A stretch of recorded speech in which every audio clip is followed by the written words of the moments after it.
황영석 정치 칼럼니스트. 정치적 생명 단절시켜야 할 국민의힘 의원 25명. 역사의 뒤안길에 선 배신자들. 현 시점에서 무엇이 진실인지는 알기는 어려워도 세월이 지나면 지난 역사는 이해하기 쉽다. 지난 세월을 뒤돌아 보면 보수 대통령인 박근혜, 윤석열 두 전직 대통령에 있어서 62명의 국회의원을 이끌고 탄핵을 주도했던 김무성과 12명을 이끌고 국회 탄핵 의결을 이끌었던 한동훈은 각각 지난날의 문재인 대통령과 오늘날의 이재명 대통령을 만드는데 1등 공신이 되었다. 국민의힘 국회의원 25명은 지난 12.3계엄 1년이 되는 12월 3일 오후 3시에 서울 여의도 국회에서 비상계엄에 대해 사과하고 윤석열 전 대통령과 정치적 단절을 약속하면서 사과문을 통해서 비상계엄을 미리 막지 못하고 국민께 커다란 고통을 드린 점에 대해 거듭 고개 숙여 사죄드린다고 했다. 과연 이들은 보수정당을 대표하는 국민의힘 국회의원의 자격이 있는가? 12.3 비상계엄 1주년을 맞이한 국민의힘 내분.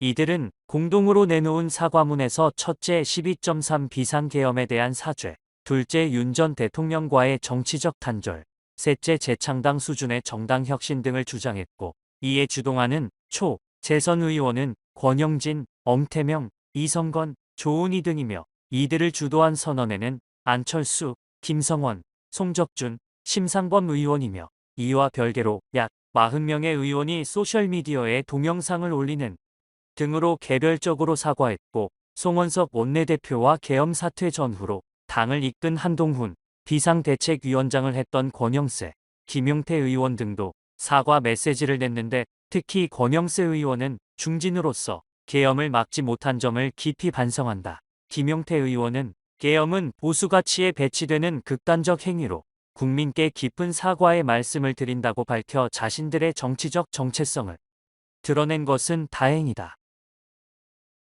이와는 달리 같은 날 장동혁 국민의힘 당대표는 12.3 비상계엄은 의회 폭거에 맞서기 위한 계엄이었다 규정하며, 특히 내란 특검이 청구한 추경호 의원에 대한 구속영장이 3일 새벽 법원에서 기각되어 풀려나자 국민이 독재를 이겼다고 눈시울을 붉히고 반헌법적, 반민주적 내란몰이를 멈추지 않으면 국민이 정권을 끌어내릴 것이라고 했다. 특히 비상계엄 당시 원내대표였고 내란 중요 업무 종사 혐의로 구속영장이 청구되었으나 기각된 추경호 의원은 정부 여당을 향해 이제 정치 탄압, 야당 탄압은 중단하고 민생을 지키는 일에 집중해 주었으면 고맙겠다고 말했다. 추 의원에 대한 구속영장이 기각된 후 국민의힘은 민주당의 근거 없는 내란몰이가 막을 내렸다며 추후 근거 없는 내란몰이에 대한 강한 대여 투쟁 예고되는 대목이다. 이처럼 국민의힘은 아직도 장동혁 대표는 계엄 사과에 대한 분명한 거부, 송원석 원내대표와 소장파는 계엄 사과 등으로 분열 상황을 그대로 노출했기에 보수층의 이들에 대한 셈법은 단순해지는 계기가 되었으며, 비가 오나 눈이 오나 전통적인 보수의 길을 가는 순수한 아군과 보수인 듯 보이는 아군 중 트로이의 목마를 탄 적군을 구별할 수 있는 계기가 되었다는 점이다. 12.3 비상계엄의 이유와 우파와 좌파의 지지로 양분된 민심.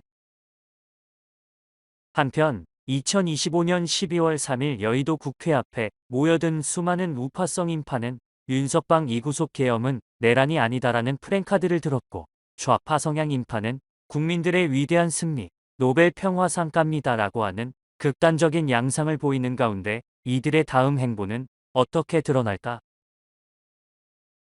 사실상 계엄에 사과한 이들의 대부분이 12.3 비상계엄 이후의 집권여당의 내란몰이에 대해 분명한 메시지를 내지 않은 것이 사실이고, 지난 2024년 12월 3일 윤석열 전 대통령의 비상계엄이 첫째 부정선거 혐의에 대한 국민의 올바른 주권 행사, 둘째 반국가 세력에 대한 척결, 셋째 당시 야당이었던 더민주당의 약 29회의 국무총리 등에 대한 탄핵이 아무렇지 않은 모양이니 결국 이들은 무늬만 수박이라는 말이 있듯이 국민의힘 공천을 받았을 뿐 국가와 국민의 미래와 불의가 지배하는 것에 대한 의구는 없고 오직 자신들의 출세만이 답이었다.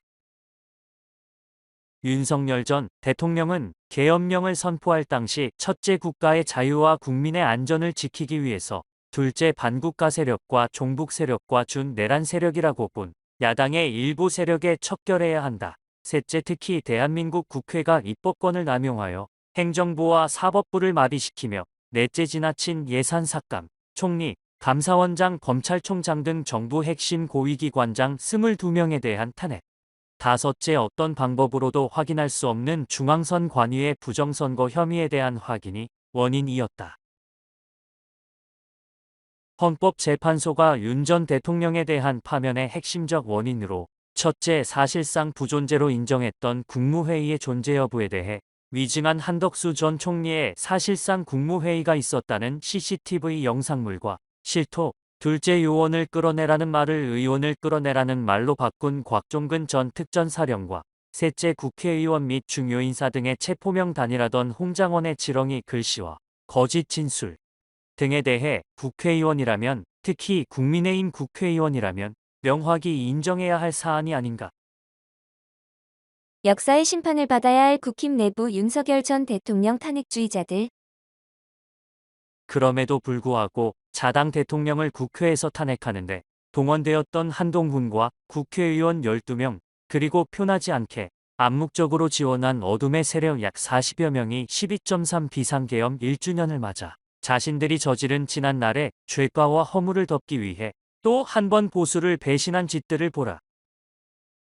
12.3 비상계엄의 판단은 정치적 대척점에 있는 더민주당이야 자신들의 정치적 목표인 윤 정권의 조기 퇴진을 위해 무슨 짓을 하더라도 이해되지만 보수정당인 국민의힘 공천을 받고 국회의원이 되어 정상적 계엄과 내란을 정확히 구분하지 못하는 의원, 알기는 알지만 자신의 사익과 영달을 위하여 배신하는 배신자들에 의해 한국의 자유민주주의가 멍들어도 좋단 말인가.